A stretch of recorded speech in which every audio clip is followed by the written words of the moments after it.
Just sleeping. I thought, Jose, you have had enough coffee for everybody. All right. First of all, welcome to Bangalore. I understand there's a big delegation from Bavaria here.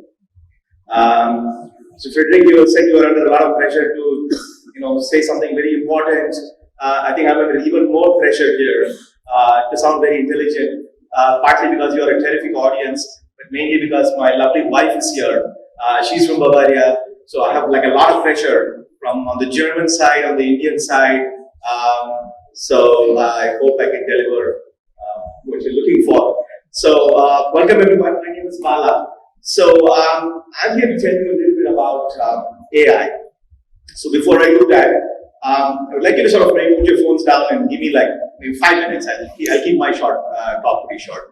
But I want to know how many of you used ChatGPT in the last 1 week. Okay, just quick raise your hands. Okay, so I'll get most people.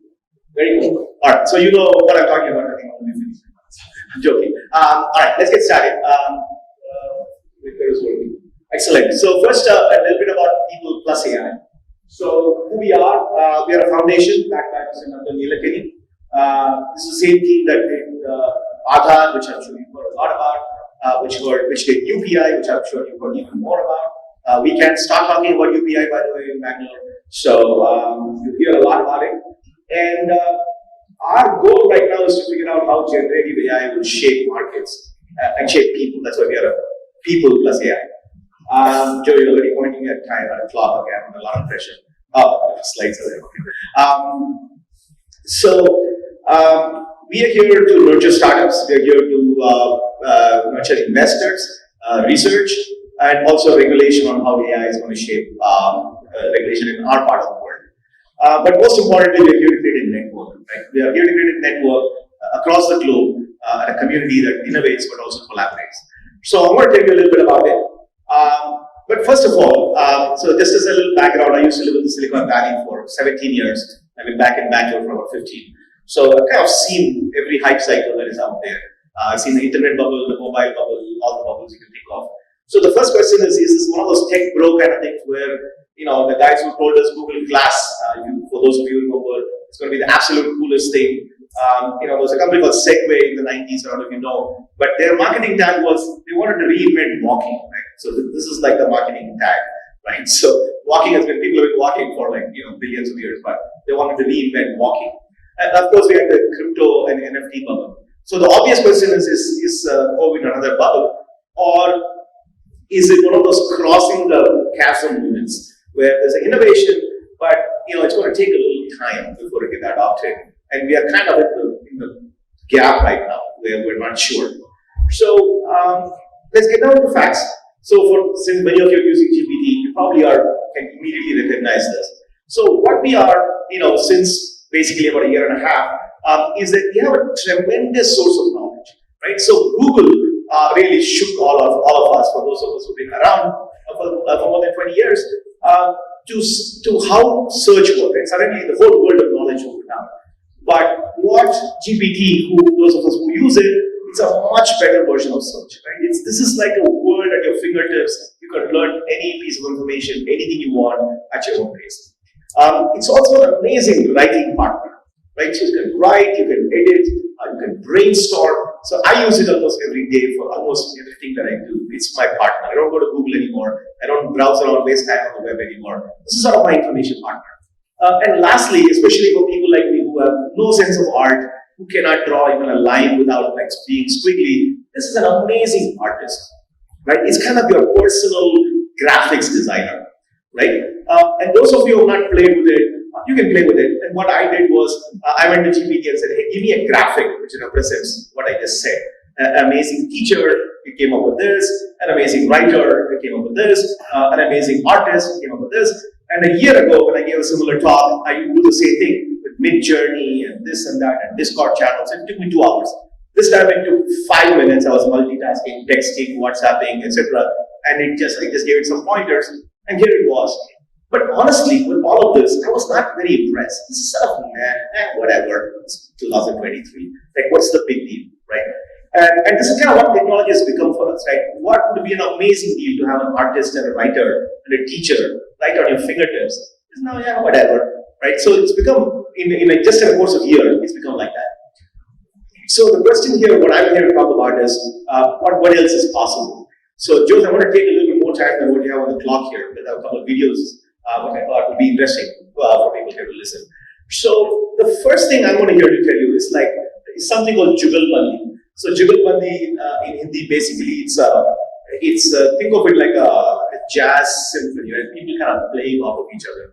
I'm not a Hindi speaker, so I'm probably butchering the meaning anyway.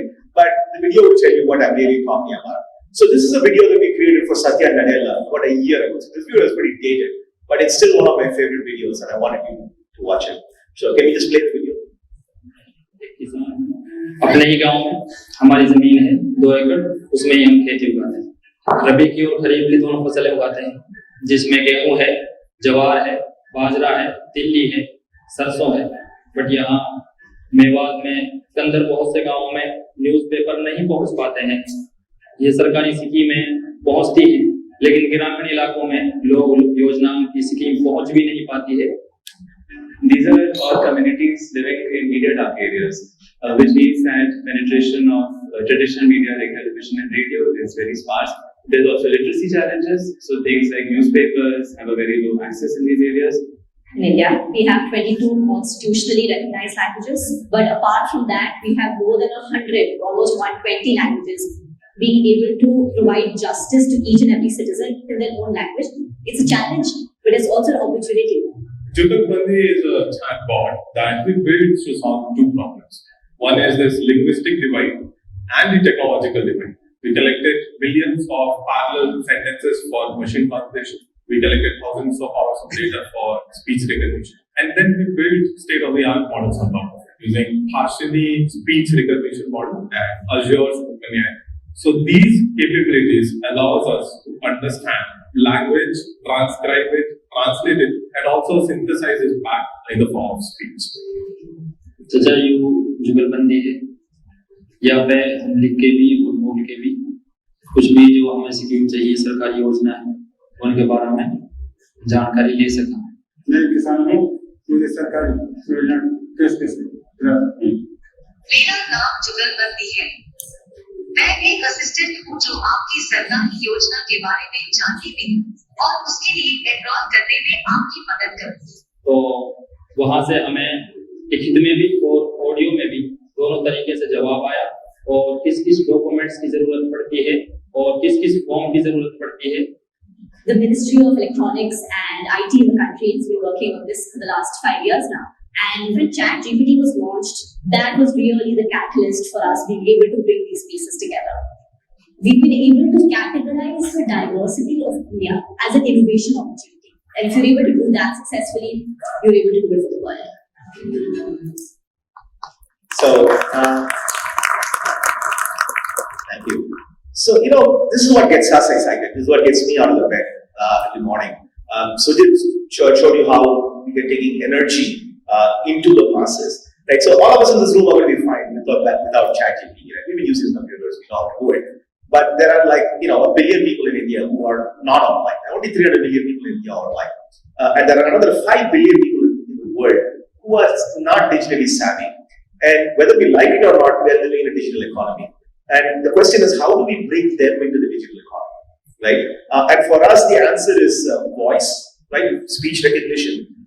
It can recognize German, it can recognize Hindi, it doesn't care. And Tamil, my language, it can recognize any language and convert it into digital and talk to whatever the chat or the knowledge base, in this case, the backend, and come back with an answer and be useful for a farmer, right? So this is something which was not possible before AI, and it's possible only with AI. So this is kind of one example of what AI can do. The other one, which I'm sure you heard all of us about, is AI agents. So AI agents are programs that can understand a human language and then translate it into a machine language, and pull up the relevant information and give you and do tasks for you. So the question is, what's a big deal? Why is this a big deal? It's a big deal because this is what most humans, white-collar workers, do, right? And now it's starting to do what these people do. So this can be your travel agent. Again, I won't bore you with the details, but this is a real example of a family in Tokyo saying, "Hey, I want to have a stopover. What can I do?" and you're asking a very generic question, and it's coming back with some very, very specific answers, saying you can do this, you can go take a helicopter tour in Tokyo.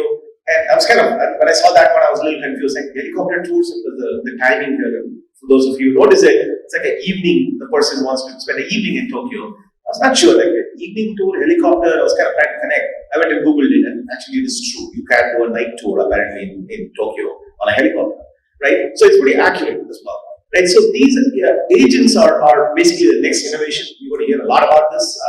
There's a lot of buzz in this, which basically are AI taken to the next level, right? ChatGPT was fine. I go like a version 1.0. This is where they're going, right? This could be your intern, which can do a complex numerical operation here.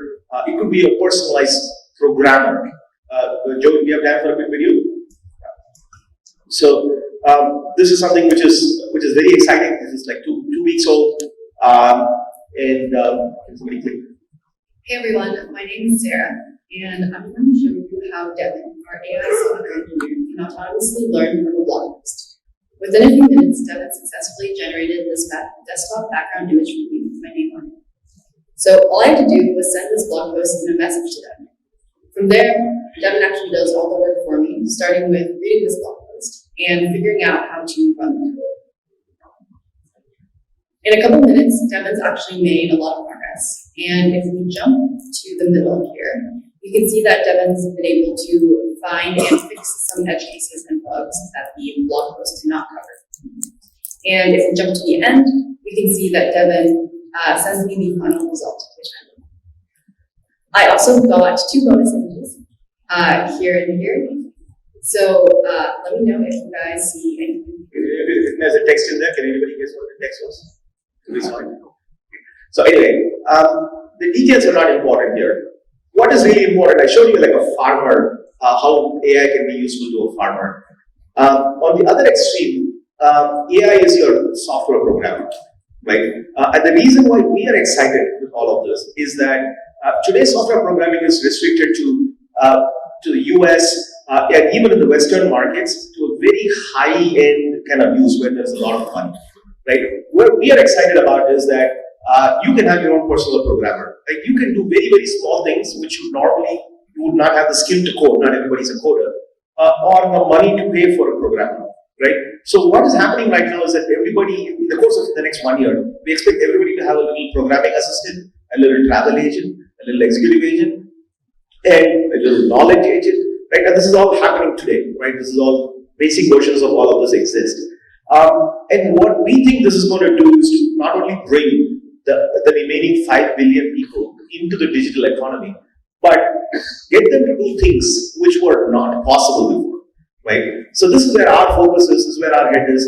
I know I'm running out of time, so I'm going to skip the next video. But the question is, what does this all mean to me? All of you in the audience, this is happening. So for those of you who are skeptics, I would hold the skepticism because AI is going to be there whether you or I like it or not like it. We start tinkering and we worry about the right things like safety, where is all my data going? So there's a lot of concerns that we have to address. It's not like everything is like hunky-dory or rosy here, but that's what we should be focused on. And I hope I can get all of your help working with us at People+AI to address all these issues. Thank you very much for your patience, and I appreciate your time. Thank you.